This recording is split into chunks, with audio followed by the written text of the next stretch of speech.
Jammu Kashmir bank के बाद अब किसकी बारी और ज़राया से लेकर आदाद शुमार यही कहते हैं कि अब सूरा मेडिकल इंस्टीट्यूट भी शिकंजे में आ चुका है।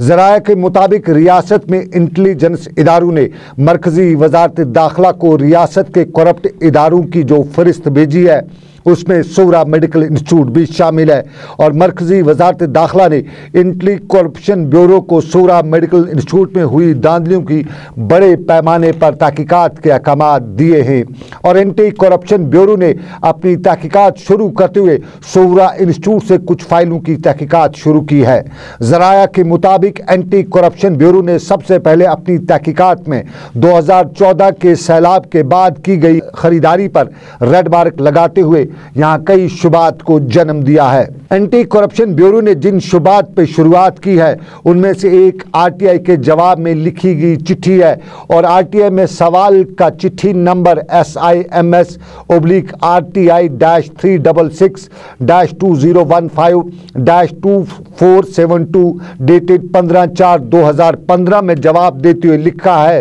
कि सैलाब से पैदा शुदा सूरत-हाल पर काबू पाने के लिए डायर इमरजेंसी का लफ्ज़ इस्तेमाल करते हुए ये सामान खरीदा गया है, लेकिन डायर इमरजेंसी के तहत खरीदा गया सामान में से जो कुछ भी कागजी तौर पर सामान वसूल किया गया वो साल 2016 में सैलाब के 2 साल बाद वसूल दिखाया गया है। और सबसे पहले इंटेलिजेंस इदारे इसी चीज़ पर सवाल उठा रहे हैं कि अगर डायर इमरजेंसी थी तो 2 साल का वक़्त क्यों लगा।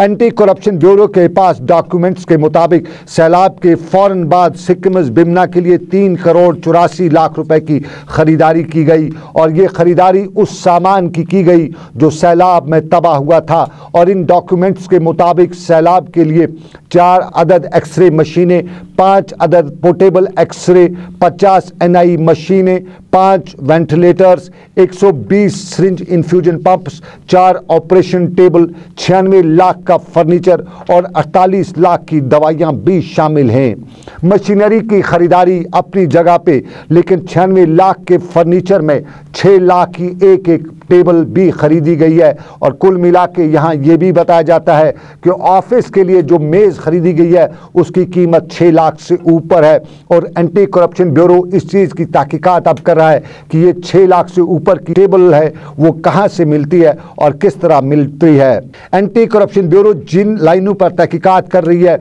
उनमें यह भी पता लगाया जा रहा है कि सिक्किम्स बिमना में जब 2014 में सैलाब आया तो कितनी मंजिलों को सामान सैलाब ने तबाह किया था।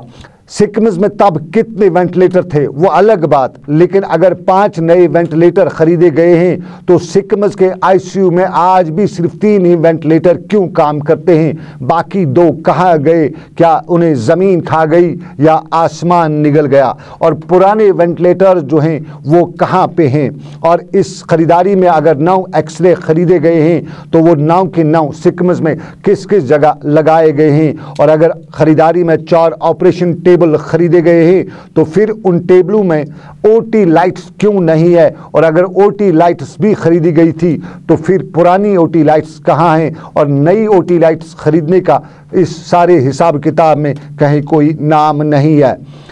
इसी मशीन भी यहाँ 4 लाख रुपए में खरीदी गई है और एंटी करप्शन ब्यूरो इस बात में भी तहकीकात कर रहा है कि कहीं ये वो मशीनें तो नहीं जो गूगल पर 40,000 रुपए में फ़रोख्त की जाती हैं। और इस सारे मामले का दिलचस्प पहलू ये भी है कि जिस जनक हेल्थ केयर कंपनी को ये सारा खरीदारी का ठेका दिया गया है उसको एडवांस में रकूमात अदा करने के लिए सिक्किम्स के आईन में तरमीम क्यों की गई? कुल मिला के साबका डायरेक्टर और सिक्किम्स के कई ओहदेदार जहां इस एंटी करप्शन ब्यूरो के राडार पर आ ही गए हैं, वहीं सैलाब की खरीदारी कई ऐसे लोगों के मुस्तकबिल पर सैलाब जैसा तूफान अब जरूर ला सकती है। सनम एजाज, श्रीनगर।